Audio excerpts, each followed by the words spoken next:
Hello friends, ನಾನಿವತ್ತು ಮಾರ್ಕೆಟಿಂದ 1.5 kg ಮರಗೆಣಸು ತಗೊಂಡು ಬಂದಿದ್ದೇನೆ.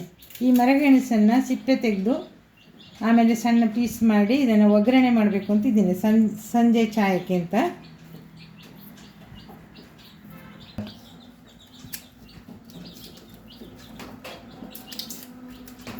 ಈ ಥರ ದಪ್ಪ ಸಿಪ್ಪೆನ ಕ್ಲೀನಾಗಿ ತಕ್ಕೊಂಡು ಈ ಥರ ಕಪ್ಪಾಗಿರೋದೆಲ್ಲ ಕತ್ತರಿಸ್ಕೊಳ್ಬೇಕು.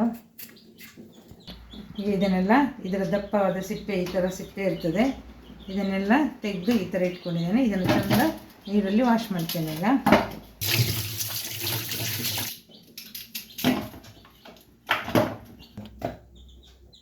ಈ ಥರ ನಾರೆಲ್ಲ ಇರ್ತದೆ, ಇದನ್ನು ತೆಗೆದುಕೊಳ್ಬೇಕು.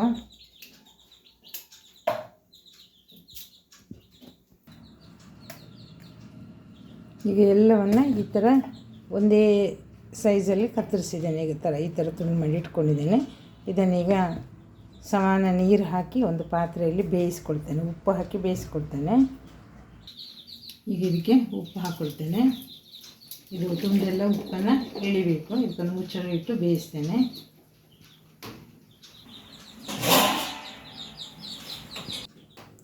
ಈಗ ಈ ಮರಗೆಣಸಿನ ಸಿಪ್ಪೆ ಇದೆ, ಇದು ಭಾಳ ವಿಷ. ಇದನ್ನು ಸಾಕು ಪ್ರಾಣಿಗಳು ಅಥವಾ ದನ, ಎಮ್ಮೆ, ಆಡು ಏನಾದರೂ ತಿಂದರೆ ಅದು ಸತ್ತೋಗ್ತದೆ ಅಂತ ಹೇಳ್ತಾರೆ. ಇದೀಗ ಪ್ರಾಣಿಗಳ ಬಾಯಿಗೆ ಸಿಗದ ಹಾಗೆ ಈ ಸಿಪ್ಪೆಯನ್ನು ಬಿಸಾಡಬೇಕು. ಅಂದರೆ ನಾವು ಕಬ್ಬಿಣದ ಕತ್ತಿ ತಾಗಿದ ನಂತರ ಇದಕ್ಕೆ ವಿಷ ಬರ್ತದೆ ಅಂತ ಹೇಳ್ತಾರೆ. ಹಾಗಾಗಿ ನಾನೀಗ ಇದನ್ನು ಬೇಯಿಸಿದ ಮೇಲೆ ಕೂಡ ಇದನ್ನು ನೀರನ್ನು ಚೆಲ್ಲಬೇಕು. ಆ ನೀರನ್ನು ನಾನು ಪುನಃ ಯೂಸ್ ಮಾಡುವಾಗೆ ಇಲ್ಲ.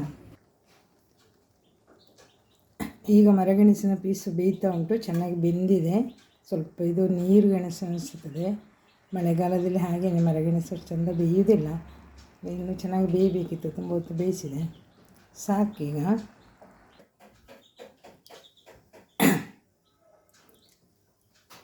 ಒಂದು ಮಣ್ಣಿನ ಪಾತ್ರೆಯಲ್ಲಿ ಒಂದು 3-4 ಸ್ಪೂನಷ್ಟು ತೆಂಗಿನ ಎಣ್ಣೆ ತೊಗೊಂಡಿದ್ದೇನೆ.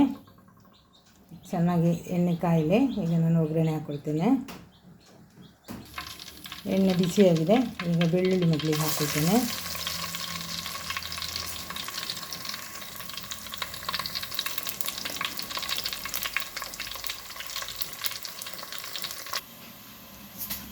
ಸಾಸಿವೆ ಹಾಕಿದೆ. ಹಾಗೆ ಸ್ವಲ್ಪ ಜೀರಿಗೆ,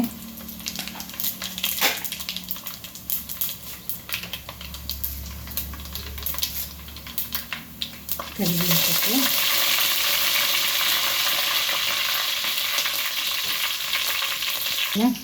ಮೆಣಸು ಹಾಕ್ಕೊಳ್ತಾ ಇದ್ದೇನೆ.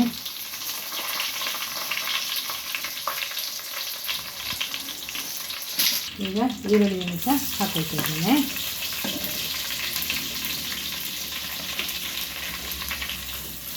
ಈಗ ಈರುಳ್ಳಿ ಚೆನ್ನಾಗಿ ಕಾಯ್ತಾ ಉಂಟು.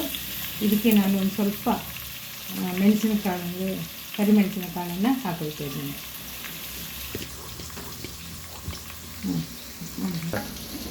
ಇದು ಕರಿಮೆಣಸಿನ ಪೌಡರ್ ಮಾಡಿ ಇಟ್ಕೊಂಡಿದ್ದೆ, ಅದನ್ನು ಹಾಕ್ತಾ ಇದ್ದೇನೆ. ಚೆನ್ನಾಗಿ ಈಗ ಮಿಕ್ಸ್ ಕೊಡ್ತಾ ಇದ್ದೇನೆ. ಈಗ ಸ್ವಲ್ಪ ಉಪ್ಪು ಹಾಕ್ಕೊಳ್ತೇನೆ. ತುಂಡು ಬೇಯುವಾಗ ಉಪ್ಪು ಹಾಕಿದ್ದೇನೆ. ಇಷ್ಟು ಸಾಕು. ಈಗ ಈ ಬೇಯಿಸಿಟ್ಕೊಂಡಂಥ ಮರಗೆಣಸಿನ ತುಂಡನ್ನು ಇದಕ್ಕೆ ಸೇರಿಸ್ಕೊಳ್ತೇನೆ ಈ ಒಗ್ಗರಣೆಗೆ. ಆಮೇಲೆ ಚೆನ್ನಾಗಿ ಒಗ್ಗರಣೆಗೆ ಇದನ್ನು ಮರ್ಚಬೇಕು. ಇದರ ನೀರನ್ನೆಲ್ಲ ಚೆನ್ನಾಗಿ ಆಗಲೇ ಸೋಸ್ಕೊಂಡಿದ್ದೇನೆ. ಆ ಬೇಯಿಸಿದ ನೀರನ್ನು ಹಾಕಬಾರ್ದು. ಅದೇ ಹಿಂದೆಲ್ಲ ಹೇಳ್ತಿದ್ರು ನಮ್ಮ ಹಿರಿಯರು, ಮರಗೆಣಸನ್ನು ಬೇಯಿಸಿದರೆ ಅದರ ನೀರನ್ನು ಚೆಲ್ಲಬೇಕು, ಅದರಲ್ಲಿ ವಿಷದಂಶ ಇರ್ತದೆ. ಅದೊಂದು ಕೈ ಇರ್ತದೆ, ಆ ಕೈಯನ್ನು ನಾವು ತಿನ್ನಬಾರ್ದು ಅಂತ. ಹಾಗೆ ಚೆನ್ನಾಗಿ ಮಿಕ್ಸ್ ಕೊಟ್ಟು ಇದಕ್ಕೆ ಸ್ವಲ್ಪ ಹೊತ್ತು ಮುಚ್ಚಿಡ್ತೇನೆ. ಇದೀಗ ಚೆನ್ನಾಗಿ ಮಿಕ್ಸ್ ಕೊಟ್ಟು ಇದೀಗ ಏನು ಮಾಡ್ತೀನಿ, ನಾನು ತುರಿದಿಟ್ಕೊಂಡಂಥ ತೆಂಗಿನಕಾಯಿನ ಹಾಕ್ಕೊಳ್ತೇನೆ. ಆಮೇಲೆ ಇದನ್ನು ಇನ್ನೊಮ್ಮೆ ತಿರುಗಿಸಿ ಒಂದು 5 ನಿಮಿಷ ಇದನ್ನು ವಾಪಸ್ ಮುಚ್ಚಿಡಬೇಕು. ಚೆನ್ನಾಗಿ ಇದನ್ನೆಲ್ಲ ಅದು ಬೇಯ್ಕೊಳ್ತೇನೆ. ಮರಗೆಣಸಿನ ಒಗ್ಗರಣೆ ರೆಡಿಯಾಗಿದೆ. ಇದನ್ನೀಗ ಪ್ಲೇಟಿಗೆ ಹಾಕ್ಕೊಳ್ತೇನೆ.